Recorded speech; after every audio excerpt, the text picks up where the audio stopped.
wasu suka so aiko su kure kadan bai kai ma ko tsire su ja shi ya kai ta makar fure wai aikin Allah su suke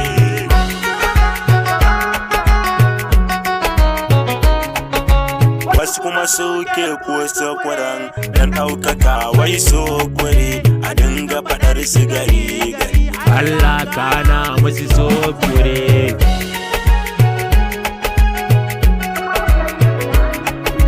wasu kuma rishansu da tauri ba sa maganar tsari su ce littafi ne bai tsari su ne ba sa tsari to ku kula bisa tafiyar ku ku sha tsari bisa hanyar kara ka bauta da faɗin ku ai ta fita musulmi